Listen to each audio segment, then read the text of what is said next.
어떤 분들은 굉장히 이 결과지를 어떻게 저희 가원에 오셔가지고 이렇게 얘기를 하는데, 이게 저희 보세요. 굉장히 많잖아요. 엄청나게 많은 것을 이걸 이제 동계전정 할 때 결과지 전지라는 거죠. 그때 골라서 잘라내면 돼요. 이제 꽃눈을 보실 줄 알아야 돼요. 이게 꽃눈이잖아요. 꽃눈을 이렇게 보고 필요 없는 위에 부분을 잘라내면 돼요. 이런 식으로. 이런 식으로. 잘라내면 이런 거는 가운데 있으니까 요거 꽃눈만 놔두고 요거를 꽃눈만 놔두고 이쪽도 뒤에 있어요. 예, 이런 식으로 자르고 요런 거는 이렇게 그러니까 이제 동계전정은 다듬기만 하면 돼요. 이렇게. 이러면 다 됐잖아요. 굉장히 과일이 많이 닿아요. 이런 거는 이제 어떻게 다듬느냐. 안녕하세요. 산골 자연농부입니다. 지난주에 12월 26일 날 여기 현수막도 걸어놓고 저희가 우리 자두나무 동계전정 견학을 오신 분들이 한 13분 정도 오셨어요. 당초에는 조금 더 많았었는데 개인 사정으로 몇 분 못 오시고 동계전정 견학 강의를 한 13분 정도 오셨더라고요. 그래서 성황리에 그래도 잘 마쳤고 날씨도 좋았고 해서 잘 마쳤습니다. 마쳤고 이론 강의도 하고 직접 자두나무 이렇게 전지 가위를 가지고 자르는 모습과 이런 강의를 해서 한 4시 조금 넘어까지 이렇게 마쳤습니다. 마쳤는데 사실은 그날 영상을 저희 집 사람이 촬영을 하기를 했는데 워낙 이제 강의 열기가 뜨겁다 보니까 보시는 분들이 이렇게 직접 앞으로 나오셔서 이렇게 보시기도 하고 움직이시고 해가지고 영상이 잘 촬영이 안 됐어요. 가려진 부분들이 많더라고요. 그래서 제가 지나갔더라도 다시 이론 강의를 좀 하면서 오늘 몇 가지 이제 결과지, 동계전정 전지는 결과지 전지죠. 그렇게 자르는 모습을 보여드리고 해서 제가 혼자 촬영을 한번 해보기로 했습니다. 그리고 또 지난번에 못 오신 분들도 계시고 해서 또 연락이 오시고 조금 그날 강의한 걸 영상을 올려주시면 안 되겠느냐 이런 요청도 있고 해서 몇 분이서 제가 올려드리려고 일단 이론 강의를 그날 한 걸 토대로 해서 몇 가지 강의를 하면서 또 말씀을 드려보겠습니다. 여러분 지난 26일 날 자두 견학 강의를 한 것을 이론 강의부터 오늘 다시 한번 해드리겠습니다. 자두나무 전지 전정을 하는 이유에 대해서부터 말씀을 드릴게요. 전정을 왜 하느냐 하면은 자두나무 세력을 잘 잡아줘서 잘 자르고 다듬고 해서 햇볕, 바람, 농약 침투 방제약이죠. 잘 되도록 해서 품질 좋은 과일, 맛있고 굵고 좋은 과일을 달기 위해서 한 겁니다. 자, 이 이론 강의는요, 제가 복잡하지 않고 초보 여러분들도 딱 들으면 알 수 있는 어떤 간단한 이론만 하겠습니다. 왜냐하면 복잡하게 여러 가지 막 자꾸 늘어놓고 얘기해봐야 잘 알아듣질 못해요. 그러니까 한 두 번만 반복해서 영상을 보시면은 잘 알아들을 수 있게 이렇게 설명을 해드리겠습니다. 자, 왜 전지 전정을 하느냐에 대해서는 나무 세력을 잘 잡아주고 조절해서 햇볕, 바람, 농약 침투를 잘 제도록 하고 맛있고 굵은 좋은 품질의 과일을 자두를 달기 위해서 한 것이다. 간단하게 이렇게 정의를 내릴게요. 그리고 전지는 자, 여러분들도 아시겠지만 강전정, 약전정이 있어요. 강전정은 가지 소금이라든가 가지 갱신이라든가 이런 가지를 잘라내는 이런 강전정이 있고, 그 다음에 약전정은 세력 조정입니다. 세력 조정이고 자름전정이죠. 그 다음에 동계전정처럼 결과지 전정, 이런 게 약전정이에요. 이렇게 크게는 두 가지가 있고, 그 다음에 전지의 종류는 계절별로 틀려요. 자, 5, 6월달, 6, 7월달, 7, 8월, 9, 10월, 2월에 동계전정하는 거, 이런 식으로 계절별로 틀린데, 계절별로 틀린 이런 전지를 제가 말씀을 드릴게요. 5월, 6월에는 신초전정입니다. 신초 적심입니다. 신초가 이제 이런 데서 무수히 많이 나와요. 잎이 나고 꽃이 지고 나면 잎이 바로 따라 나오잖아요. 그러면서 잎이 나와서 그 잎이 자라요. 이렇게 이런 어떤 그 초록색 줄기가 자라면서 이제 이렇게 가을 되면 이렇게 목질화가 돼 가지고 까맣게 변하죠. 나무 색깔로.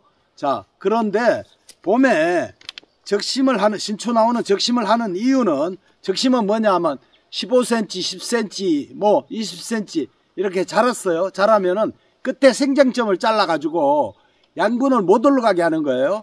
못 올라가게 해서, 적심은 생장점을 잘라서 양분을 못 올라가게 해서 열매로 가게 만드는, 나무로 가고 열매로 가게, 이렇게 해서 양분 분배를 하는 게 이제 적심입니다. 양분 분배. 분명히 양분 분배 세력 조절입니다. 그렇게 하는 게 5월, 6월의 적심이고, 적심이 왜 중요하냐 하면, 제가 지난번 유튜브에도 강의를 해드렸지만은, 적심을 6월 15일, 늦어도 6월 20일 전까지 적심을, 자, 첫 번째 한 번 하면 또 올라와요. 두 번 하면 또 올라와요. 세 번까지는 적심을 해주시는 게 좋아요. 그러시고, 적심을 6월달 안으로, 6월 20일 안으로 다 해놔야, 적심을 해놓고 나면은 꽂는 분화가 되기 시작합니다. 꽂는 분화가 이미 그때부터 잎 사이에서 다 올라와 있어요. 그러면서 꽂눈이 충실하게 되는 겁니다. 적심을 잘 해야. 그래야 내년에 과일이 아주 품질 좋은 과를 달 수가 있어요. 그래서 5, 6월 달에 적심부터가 굉장히 중요합니다. 적심을 아주 잘 해놔야 돼요. 그래서 5, 6월 달에 이것도 이제 전지 종류에 들어가는 거죠. 적심이니까. 예. 그래서 5, 6월 달에는 적심, 양분 분배라고 그랬습니다. 그리고 6, 7월 달에는 이제 좀 더 커요. 적심이 다 끝나면 계속 자라요. 얘네들은. 자꾸 나무는 수직으로 자라는 그런 성격이 있기 때문에 계속 자라 올라갑니다. 그럴 때는 뭐냐면 수세 조절이에요. 이제 여름 전지. 수세 조절. 그 위에 두 번, 세 번 해도 계속 자라면은 이제 얘가 점점 자라면서 목질화가 됩니다. 요 껍질이. 예, 가지가. 그러면서 목질화가 돼가고 뻣뻣해져요. 자, 그러면은 전지가위로 또 잘라서 계속 수세 조절을 해주고, 그 다음에 그래도 또 남는 가지들, 이런 가지들 굉장히 빨리 자라요. 그래서 이런 가지들을 도장지 제거, 그때는 도장지 제거, 그 다음에 이제 열매가 달려가지고 계속 커나가는 거예요. 그럴 때는 또 이제 그늘을 지우는 것을 또 제거시켜 줘야 되겠죠. 자, 오늘 전지에 대해서 말씀드리는 거는, 일단요, 중망생종 자두를 위주로 제가 말씀을 드리는 거예요. 뭐냐면, 후무사, 왕자두, 도담, 추이, 이렇게 4가지 종류 위주로 말씀을 드리고, 바로 후무사 전에 나오는 진진이나 조화도 거의 비슷한 전지를 하면 됩니다. 그래서 오늘 전지의 중점은 중만생종이다라는 것을 미리 여러분들이 알고 요걸 강의를 들으셔야 돼요. 그리고 6, 7월에는 이제 여름 전지 수세 조절이라 그랬죠. 도장지 전지, 과일에 그늘 지는 거 제거. 그리고 7, 8월 달에도 또 마찬가지예요. 그늘 지는 거, 도장지 제거. 이런 전지고요. 그 다음에 8, 9월에는 자, 이제 과일이 익어가고 있어요. 과일이 익어갈 때는, 이때는 뭡니까? 과일을 익기 전에 전지하는 거, 과일 익기 전에 전지를 또 해줘야 됩니다. 장초, 도장지 그늘, 이것도 마찬가지예요. 도장지 그늘이 많죠. 그럴 때는 과일에 햇볕을 잘 줘서 과일이 잘 익을 수 있게, 충실하게 익을 수 있게, 그렇게 도장지 전지를 8, 9월 달에도 비슷비슷하지만 계속 해줘야 되고요. 그 다음에 이제 과일을 다 따고 나면, 추위나 도당 같은 경우에요. 다 따고 나면은 이제 가을 전지를 들어가야 되는데, 가을 전지는 장초 전정입니다. 그럼 과일을 다 따면 추위 같은 경우는 10월 달에 하겠죠. 10월 달에 이제 전지를 해서, 그럴 때는 아무나 해도 돼요. 그냥 한 7cm, 10cm 남겨놓고 모든 가지를 다 자르면 돼요. 다 자르면 되고, 10월 달에 이제 과일 따고 나서, 추위 같은 경우에는 10월 달에 하죠. 그래가지고 도담도 마찬가지 그때 해도 됩니다. 10월 달에 해서 잎떨어지기 전에 미리 그 도장지 전지 그늘 지는 거를 다 해줘야 돼요. 과일 따고 바로 해주면 좋습니다. 해주고 나서 그 다음에 동계전정이 들어가는데, 이 동계전정은 언제 하면 좋으냐. 동계전정은 2월 달에 하는 겁니다. 단초전정이죠. 단초전지죠. 결과지, 꽃눈을 보면서 결과지, 열매를 위해서 해주는 게 2월 달에 해주는 게 동계전정이고, 동계전정을 그러면 2월 달에 하는데 왜 빨리 하면 안 좋으냐 하면은, 자, 빨리 하면은 추위에 노출돼 가지고 이 휴명기에 가지들이 추위에 노출돼 가지고 강추위에 여기에 말라 들어가요. 가지가 말라 들어가면서 꽃눈까지 영향을 줄 수가 있어요. 굉장히 지장을 초래하죠. 그래서 굳이 그때 할 필요 없이 농사가 아주 많아서 혼자 손에 일을 하시는 분들은 12월, 1월, 2월 계속 했어요. 겨울 내내 하시는 분들이 있어요. 그런데 그분들은 그런 걸 감안하고 하시겠지만 기왕 2월 달에 해도 될 분들은 그때 하시라는 거예요. 왜냐하면 휴명기에 하면은 좋지 않다는 거를 말씀을 드리고, 그럼 언제 하느냐? 제가 보기에 2월 중순에서 3월 초. 자, 이때 되면 소환추위, 대한추위, 구정추위까지 다 지나면 우수경칩이 와요. 그런데 우수를 전후로, 우수면 봄비가 온다는 때거든요. 그때 되면 왜 좋으냐? 자, 잎은 아직 날라면 멀었겠죠. 그런데 밑에서부터 날씨가 온화하게 봄 날씨가 따뜻해지고 기온이 상승하면은 영상 10도 이상 비슷하게 외부 기온이 올라가면요, 나무들도 이제 봄이 왔구나, 물을 빨아 당겨 올립니다. 봄을 알고. 그래서 그때부터는 물을 올리기 시작해요. 우수 지나면은 경칩 이 무렵에 다 물을 당겨 올리기 시작해요. 그때는 이제 해도 지장이 없다는 거예요. 굉장히 괜찮죠, 좋죠. 그래서 소환, 대환, 구정, 추위 다 지나고 우수 전후로 하시고 경칩 전에 다 하시면 됩니다. 그렇게 하셔가지고 하시고, 그 다음에 가지갱신이 있어요. 동계전쟁 그렇게 하시고 가지갱신이 있는데 결과 모지를 3년에 한 번씩 바꿔야 된다. 이렇게 자두 강의 하시는 분들도 다 그렇게 말씀을 하시고, 그렇게 하면 항상 좋은 과일을 달고 품질 좋은 과일을 새로운 가지에서 다는 게 품질 좋은 과일을 달 수가 있어요. 그래서 3년마다 한 번씩 갱신을 해야 된다 이렇게 말씀하시는데, 자, 이걸 잘 하셔야 돼요. 자두는 2년생 꽃눈에서, 가지 꽃눈에서 자두가 달리는 건 여러분들 다 아실 거예요. 많이 들으셔서. 그래서 2년생 가지면은 2년생 가지에서 자두를 달아서 3번 달고 하면은 5년생 가지가 되잖아요. 그때 자르라는 얘기입니다. 달고 나서 3년입니다. 달고 나서. 처음서부터 심자마자 3년이 아닙니다. 그래서 그거를 착각하지 마시고 잘 아시라는 얘기예요. 그래서 5년생 가지에서 가지를 갱신하면 참 좋습니다. 2년생에서 달리니까 그 다음에 3년차, 4년차, 5년차까지는 자두가 아주 품질 좋은 자두가 그래도 잘 달려요. 그 때문에 참고를 하시라는 거고, 이 전지를 하는데 이제 장비가 또 필요해요. 장비는 간단하게 일반 전지가위, 전동 전지가위, 그 다음에 조그만 톱 같은 거, 이런 게 3가지 정도 필요하고, 이제 사다리가 높은 데는 사다리를 올라가서 해야 되기 때문에 그렇게 필요하겠죠. 그런데 일반 전지가위는요, 굵은 거 가지를 솎아내거나 갱신을 해주는 거는 아주 힘이 들어요. 그래서 전동 전지가위로 하시고, 더 굵은 거 이런 가지는 톱으로 하시라는 거고, 일반 전지가위로 하시는 거는 자, 요런 결가지 전지, 꽃눈을 다듬어주고 이렇게 하는 결가지 전지를 할 때 쓰시고, 그때마다 이제 장비를 좀 그렇게 알고 쓰시면은 아마 전지 전정하는데 상당히 도움이 될 것 같습니다. 장비는 뭐 그냥 말씀을 해드린 거고요. 자, 그 다음에 자두나무, 비료, 영양제, 농약, 이 3가지가 상당히 중요하잖아요. 그럼 퇴비까지요. 그거를 말씀을 드릴게요. 우선 퇴비를 먼저 말씀을 드리면은, 요 3가지, 퇴비까지 4가지인데요. 이거를 제가 하는 경우에를 예를 들어서 말씀을 드릴게요. 사람마다 다 틀립니다. 그리고 밭에 이제 토질이나 나무 수세나 이런 거에 따라 또 틀리게 해야 되거든요. 그래서 제가 하는 거를 말씀을 드릴게요. 저는 퇴비부터 말씀을 드리면은, 퇴비는 해마다 안 뿌립니다. 저는 한 3년에 한 번씩 뿌립니다. 3년에 한 번. 그리고 길면 4년도 가요. 그런데 왜 그러냐? 퇴비는 질소기가 많거든요. 이 질소기를 주는 순간 도장지가 많이 올라요. 도장지가 많이 올라오면은, 도장지가 올라오는 순간 자두 농사는 안 됩니다. 과일로 안 가고 나무 키우는 대로 다 가요. 그래서 퇴비를 아주 조심해서 잘 쓰셔야 됩니다. 질소기가 많기 때문에. 그래서 숙성된 퇴비를 쓰시고, 퇴비 쓸 때는 가까이 뿌리지 마시고, 그 다음에 자주 쓰지 말자, 매년 쓰지 말자. 저는 매년 안 써요. 그러니까 그렇게 말씀을 드리고, 질소기가 많기 때문에 도장지가 많이 나온다는 거. 그래서 수세를 봐가면서 퇴비를 잘 쓰시고, 그 다음에 자두나무 비료는요, 저 같은 경우에 이렇게 합니다.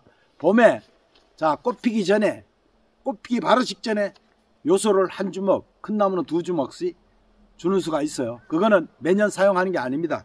왜 그러냐? 동계 비료를, 동계 가을에 여기 과일 다 따고 잎 떨어지기 전에 그때 30일에서 40일 동안 그 꽂는 분화에 아주 그 강압성 작용에 도움을 주기 위해서 그때는 아주 속효성을 줍니다. 속효성, 질소, 요소비료만 줍니다. 요소비료로. 요소비료를 3주먹, 4주먹 주는데 적은 나무는 2주먹 주고요. 그러는데 그때의 비료를 조금 줬거나, 비료는 항상 제가 하는 얘기가 말씀이 많이 주지 말라는 거예요. 조금 주더라도 자주 줘라.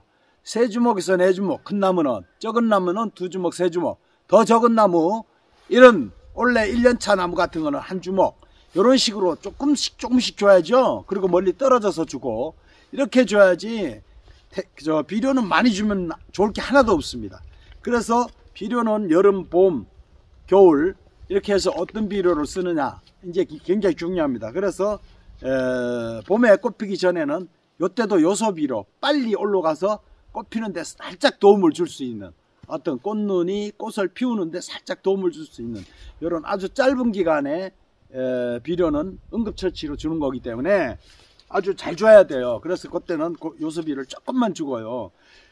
동계비료 덜 준 분들만 주고요. 그 다음에 봄에 저는 복합비료를 씁니다. 복합비료를 줘가지고 한 번 줘요. 그거는 해마다 하는 겁니다. 해마다 봄, 여름에는 2번 해요. 봄에 한번 주고, 여름에 한번 주고. 그때가 언제냐면, 과일로 따지면은, 추위나 도담으로 따지면은, 한 방울토마토만 하기 직전이나 해가지고 주고, 그 다음에 한 달 후에 한번 또 줍니다. 요만큼 더 굵었을 때. 그때는 많이 주지 않고요. 한 3주먹, 4주먹, 요렇게 해서 가볍게 줍니다. 주고, 클 때 아주 그 열매가 충실하게 잘 자라라고 살짝 도움을 주는 거죠. 그렇게 하고, 그 다음에 여름 비료를 또 줘요. 그렇게. 그 다음에 여름 비료는 또 칼슘을 주는 수가 있습니다.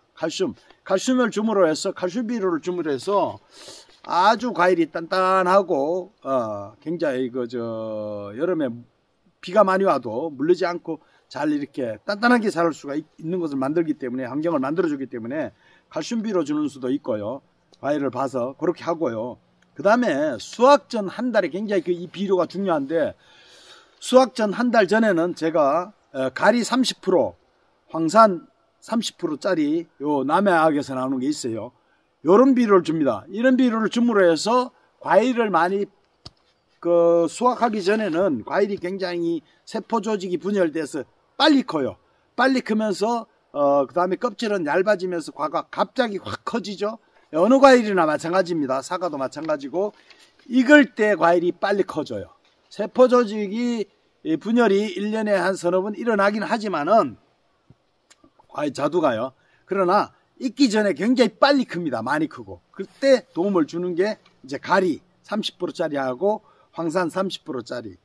이런 거를, 이 비료를 줌으로 해서 과일이 굉장히 색깔이 좋고 단단하고 맛있고 아주 좋은 과일이 달려요. 그래서 무게도 상당히 많이 나가고, 저희가 올해 보통 270, 80g, 큰 거는 달면은 거의 그 정도 나가는 이런 대과, 이런 게 많이 나옵니다. 그래서 저는 해마다 그런 30%짜리, 가리 30%, 황산 30%짜리 비료를 쓴다는 거, 그거를 좀 이제 강조해서 제가 말씀을 드리고, 동계 비료는 아까 말씀드렸지만은 자두 다 따고 잎 떨어지기 전에 그 꽂는 분화에 햇볕을, 가을 햇볕을 짧게 지나가는 가을 햇볕, 길면 40일이고 짧은 30일인데 그때에 꽃눈이 이 햇볕을 보면서 강압성 작용을 해가지고 아주 잎 떨어지기 전에요, 영양 공급을 잘 해줘야 애가 이제 내년에 충실한 과일이 또 되거든요. 그때는 짧은 시간에 빨리 이제 영양을 줘야 되기 때문에, 영양가 있는 그런 걸 이제 지원해 줘야 되기 때문에 요소비료를 씁니다. 그때도 요소비료를 주는데, 그때는 조금 더 줘요. 3주먹, 4주먹, 큰 나무는 4주먹, 한 1m, 큰 나무는 한 1m 띄워서 줍니다. 그런데 제일 중요한 거는 비료를 주실 때 너무 가까이 주거나 하면 안 되고요. 그 다음에 비 안 오는 날 주지 마시고, 꼭 내일 비가 온다 그러면 오늘 뿌려주시고, 비가 살살 올 때도 뿌려주시면 좋고요. 그 다음에 비가 전체적으로 진짜 안 온다, 그럴 때는 어떻게 하느냐, 비료를 주고 관수시설로 물을 줘야 됩니다. 인위적으로.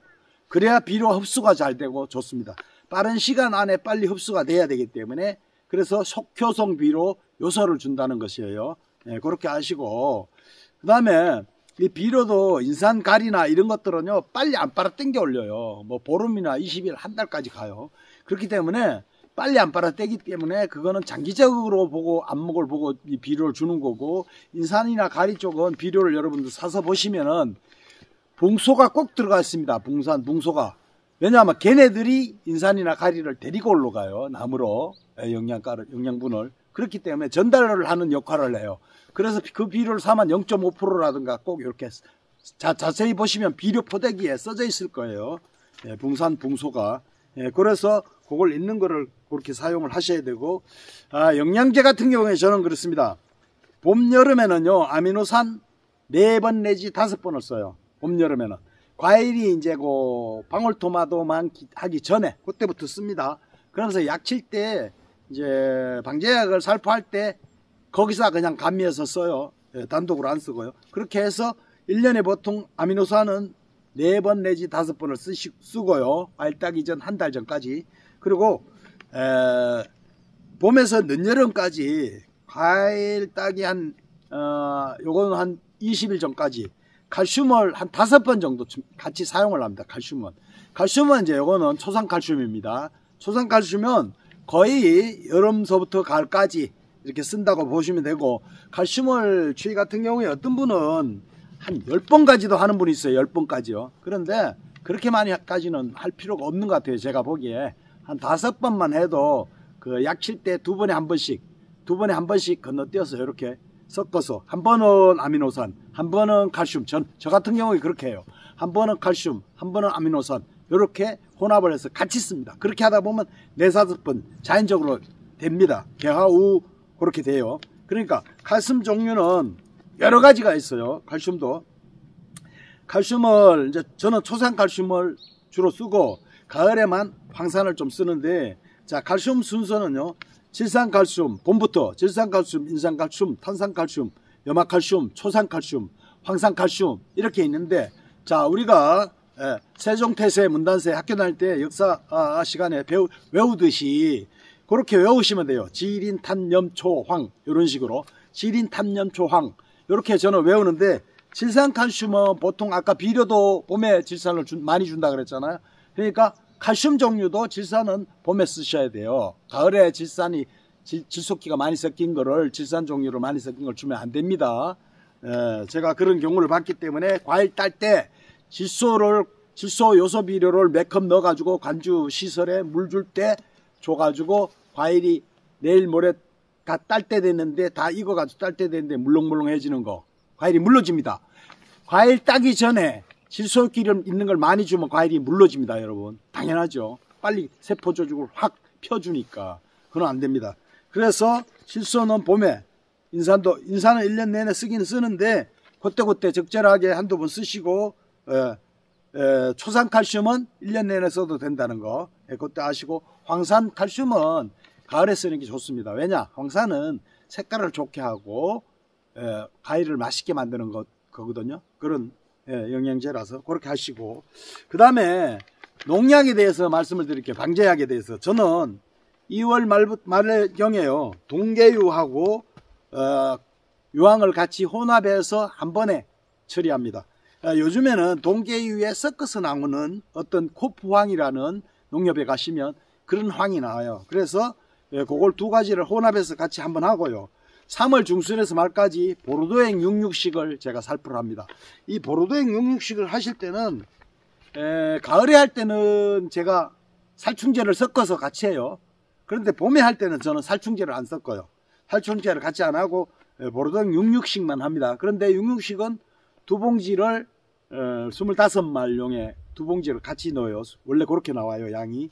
그렇게 해서 보르도액을 사용하고, 그 다음에는 개화 후에 꽃이 바로 핍니다. 그때 이제 4월 초에 꽃이 피면은 보통 만개 후에 10일에서 12일, 그때 되면 10일 정도 되면 한 80% 정도 꽃이 이제 수정이 돼가 다 져요.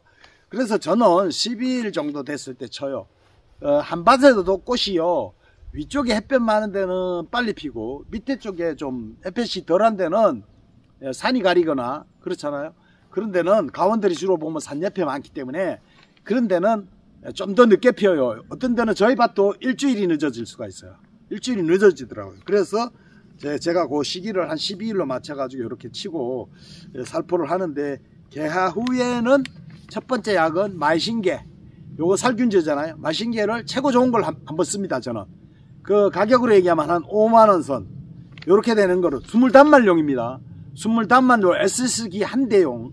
예, 우리가 한 세대 SS기로 우리 밭에 한 2000평이니까 세대를 쳐야죠. 2000평에 세대를 치면은 거의 맞아요. 그래가지고 제가 해보니까, 그리고 오바를 약을 너무 많이 치는 것도 아니고 딱 맞더라고요. 그래서 마신게 좋은 거 하나 하고 살충제 하나 하고 진딧물약을 봄부터 꼭 섞어서 치세요. 혼합해서 치세요.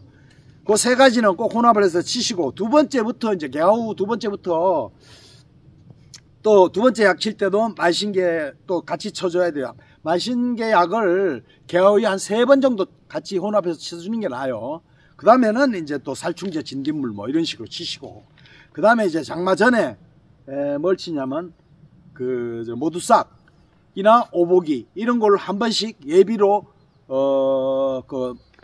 잉크병, 예, 생성곤병병을 아마 그걸 좀 예방하는 차원에서 장마 전에 한번 쳐주시고, 장마 끝나고는 또 그걸 한번 더 쳐주시고, 별도로 단품으로 치는 게 약은 효과가 제일 좋습니다.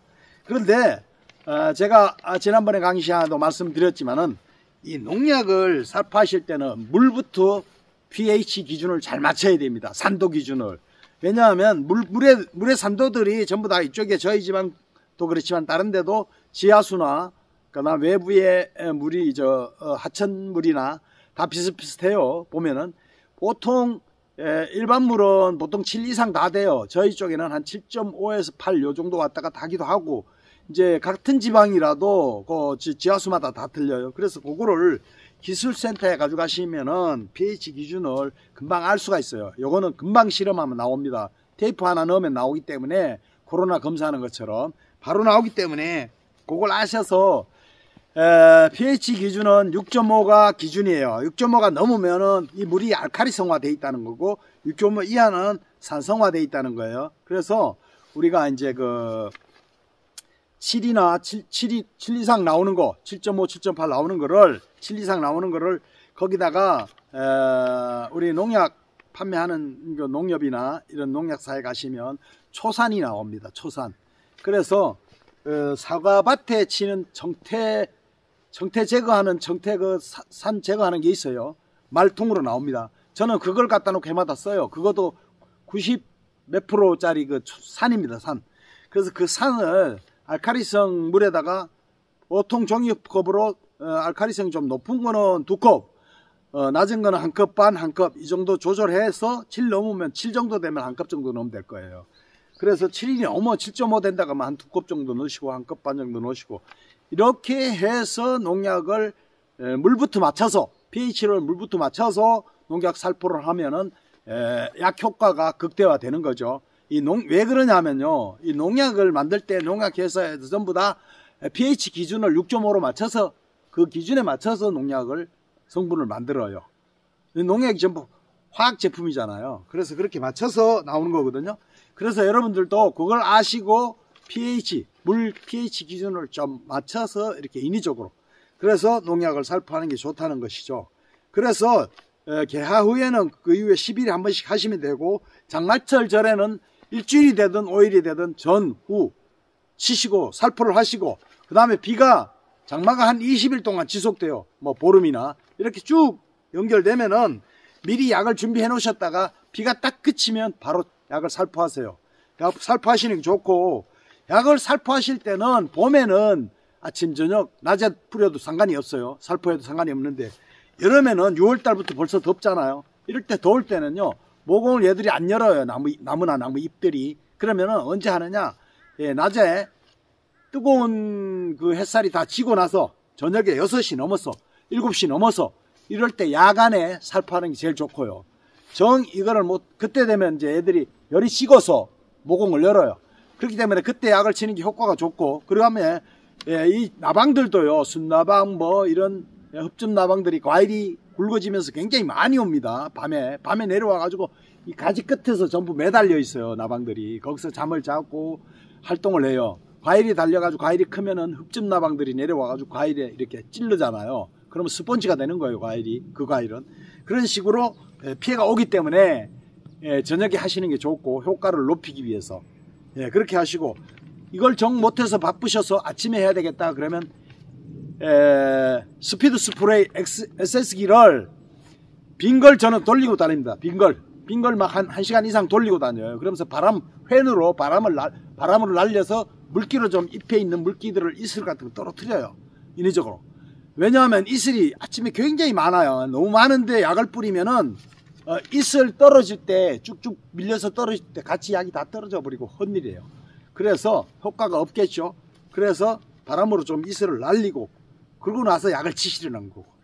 그렇게 한 2가지 정도 pH 맞추시고, 그 다음에 저녁 때 약 치시는 게 좋고, 이렇게 약을 저녁 때 치는 게 굉장히 좋습니다. 농사 오래 하신 분들은 다 압니다, 그거를. 그래서 10일에 한 번씩 하고, 장마철 전후에는 그 신경 써서 일주일이 되든 5일이 되든 비가 그치면 바로 치시고 잘 하시라는 거. 그 다음에 가끔 뭐 오복이나 모두싹 같은 걸로 이제 자두, 추위나 특히 도담 이런 거는요, 임급병 방제를 봄에 보르도에 가고 뿌려가지고 해야 되지만, 황하고 뿌려서 해야 되지만은 중간에 장마철 전후에 오복이나 모두싹을 뿌려서 예방을 하시자는 거예요. 그게 한번 오면은 도담에 급격히 퍼지고요. 도담에 퍼지면은 추위자두를 옮겨 붙습니다. 옮겨 붙어. 밭이 옆에 밭이 있으면 바람에 의해서 날아가거든. 곰팡이균이라서요. 그래서 장마철 때 되면은 굉장히 곰팡이균들이 많이 활성화되잖아요. 그래서 그런 병이 오는 거기 때문에 그걸 미리 알고 계셨다가 이렇게 예방을 하시자는 거고요. 그 다음에 과일을 따기 20일 직전까지만 약을 치고, 2주 전까지, 최하 늦어도 20일 전까지, 2주 전까지. 저희는 20일 전에 모든 방제약을 마칩니다. 마치고 안 하고요. 그 다음에 자두를 다 따고 나서 가을 되면은 이제 잎 떨어지기 전에 바로 직전에 또 보로도액을 6,6식을 또 그것만 치든지 단품으로 치든지, 그렇지 않으면 살충제, 가을에는 살충제를 꼭 섞어서 줘요. 왜냐하면 가을에 월동을 날라고 톱다리 노린재나 나방 같은 것들이 많이 이제 붙어 있어요. 그래서 한 번 더 쳐줍니다. 2번 치면 더 좋겠죠. 그리고 단품으로 치면 더 좋겠죠, 살충제를. 그럴 때는 요즘에 농약들이 지난번에도 말씀드렸는데 여러분들도 아실 거예요. 전부 물약에 전부 저독성 농약 그래가지고 굉장히 약해졌어요. 그래가지고 옛날에 독하던 이런 살충제들도 살포를 해도 잘 안 죽어요, 벌레들이. 그래서 뭐 한 2번 치거나 단품으로 치는 게 좋겠습니다. 그래서 잎 떨어지기 직전에 가을에 보르도액을 또 한 번 치고 감사비로 주고 이런 식으로 넘어간다는 거. 이제 약은 제가 하는 약, 비료, 퇴비, 이거 영양제, 이걸 말씀드린 거예요. 제 경우를 말씀드린 겁니다. 저는 이렇게 한다는 것을 말씀드리고, 그 다음에 이제 제가 오늘 이 자두나무를 실제로 보면서 또 몇 가지 말씀을 드릴게요. 자, 여러분 여기 보시면은 이제 저희 자두, 이게 추위자두입니다. 추위자두인데 9년생이에요. 상당히 굵고, 주지가 하나, 둘, 셋, 넷, 저 가운데 거는 이제 주지를 활용해가지고 같이, 요것도 주지예요. 요거는 부주지고, 저 부주지들이 이렇게 있고, 주지를 일단 5개를 빼가지고, 이제 여기다가 저희가 부주지를 이렇게 뺐어요. 이게 주지고, 이게 부주지고, 주지는 여기서 쭉 해서 쫙 계속 저 위에까지 올라가고 있고, 저게 이제 주지 연장지 끝에까지 갔고, 부주지도 이렇게 해서 이렇게 올라갔고요. 이렇게 올라갔어요. 그런데 여기 보시면은 지금 이 앞에 보이시듯이 결과지들이 상당히 많이 있잖아요. 이 결과지 만드는 방법은 제가 쇼츠 영상으로도 올려드렸지만은, 이 봄에 5, 6월 달에 신초 적심을 할 때 그냥 남겨놓으면 됩니다. 싹둑싹둑 잘라서 이렇게 없애지 말고, 여기까지 다 이렇게 싹둑싹둑 잘라서 없애지 말고 무조건 7, 8cm 이상 이렇게 남겨 놓으시고 가을까지 끌고 가면 돼요. 그러면 이게 봄에는 요게 초록색으로 돼가지고 요게 낭창낭창하고 요게 이제 이파리에서 잎순에서 납타 올라오기 때문에 굉장히 그게 이제 연한 신초죠. 그게 이제 계속 여름 지나고 가을로 가면은 이게 목질화가 돼가지고 이런 그때 봄서부터 벌써 여름서부터 벌써 이런 꽃눈이 와 있어요. 그러면서 이 꽃눈이 통통해지는 거죠. 햇볕을 점차적으로 받아가면서 강압성 작용을 해서 밑에서 나무 뿌리에서부터 영양분을 공급을 해주니까 얘들이 충실하게 자라는 거예요. 그 자라는 충실한 걸 이제 만들자는 거고, 그래서 이 겨울가지 만드는 방법을 어떤 분들은 굉장히 이 겨울가지를 어떻게 저희 가온에 오셔가지고 이렇게 얘기를 하는데, 이게 저희 보세요. 굉장히 많잖아요. 엄청나게 많은 것을 이걸 이제 동계전쟁 할 때 겨울가지 전지라는 거죠. 그때 골라서 잘라내면 돼요. 이제 꽃눈을 보실 줄 알아야 돼요. 요게 꽃눈이잖아요. 꽃눈을 이렇게 보고 필요 없는 위에 부분을 잘라내면 돼요. 이런 식으로. 잘라내면 돼요. 이런 거는 가운데 있으니까 요거 꽃눈만 놔두고 요거를 꽃눈만 놔두고 이쪽도 뒤에 있어요. 네, 이런 식으로 자르고 요런 거는 이렇게 그러니까 이제 동계전쟁은 다듬기만 하면 돼요. 이렇게. 이러면 다 됐잖아요. 굉장히 과일이 많이 닿아요. 이런 거는 이제 어떻게 다듬느냐. 자, 겨울가지를 놔뒀다가 동계전쟁 때 이렇게.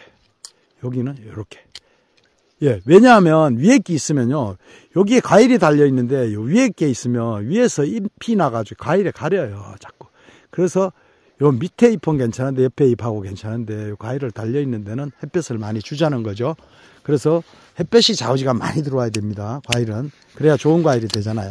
자, 이런 식으로 다듬어주고, 요런 데는 아예 없잖아요. 그리고 요런 가지는 여기에 꽃눈이 충실해요. 여기에 중간에. 그럼 여기 놔도 요 위에 이렇게 잘라내면 돼요. 요 위에 과일을 달 게 아니니까 그런 식으로 이렇게 정리가 된 거예요. 하나, 둘, 셋, 넷, 다섯, 여섯, 이런 식으로 정리가 돼. 겨울가지를 많이 놔두고 동계전쟁 할 때 이렇게 하시자는 거예요. 요런 가지는 옆으로 아주 잘 유인이 돼가지고 나왔죠. 그럼 요 위에 거 필요 없어요. 여기 자르시면 돼요. 이렇게. 요래 놓으면 돼요. 요러면 과일이 여기도 달 수 있고 여기도 달 수 있고 여기도. 이렇게 봄 되면 꽃이 몽골 다 옵니다, 이게. 예.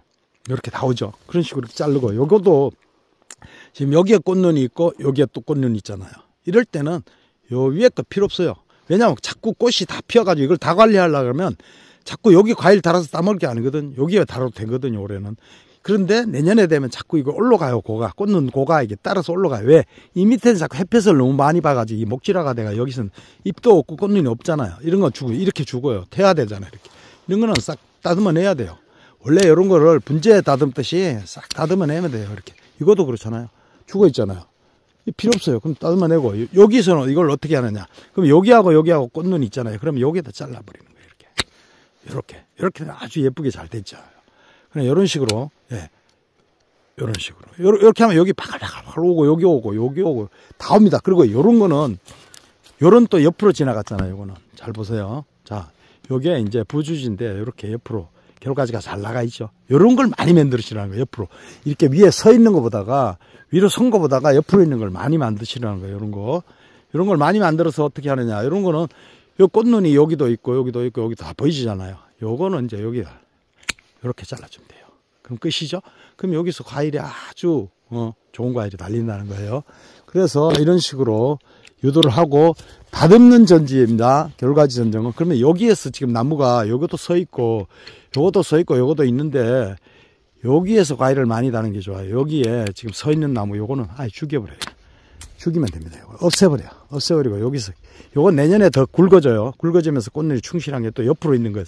양쪽 옆으로 이렇게 자꾸 펴놓는 방향으로 이렇게 생각하시고 다듬으시면 돼요. 자, 이렇게 하시면 됩니다. 예, 이렇게 하시고요. 자, 이렇게 요 바짝 붙은 거는 이렇게 잘라시고. 자, 요런 식으로 다듬어서 이제 요건 두 개가 나가 있으면 요거는 없애는 거예요. 요렇게 없애고 요거는 여기서 다듬어주고.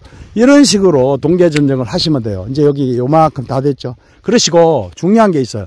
여기는 여기서부터 겨울가지 전지를 다 여기까지 해나왔어요. 근데 이 위에를 보면 과일이 여기도 달아야 돼요. 근데 여기는 보면 바로 본대에다 바로 달아요. 이거는 왜냐하면 요거는 3년, 4년까지는 본대에 바로 달 수 있어요. 그런 거는 이제 5년 넘으면 이제 자꾸 겨울가지를 유인해서 이렇게 막 그래서 겨울가지를 많이 만들어야 된다는 거예요.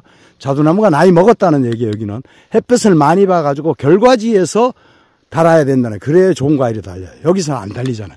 근데 저 위에는 아직도 뭐 3년, 4년까지는 여기까지 연한 가지에서는 이렇게 바로 달린다는 거예요. 저 위쪽으로는 달면 안 되고, 예, 그렇다는 것을 오늘 말씀드리면서, 자, 이론 강의, 그 다음에 실질적인 어떤 결과지, 동계전지 강의, 요거를 오늘 조금 길어졌습니다만은 여기서 마치겠습니다. 여러분, 자, 감사합니다.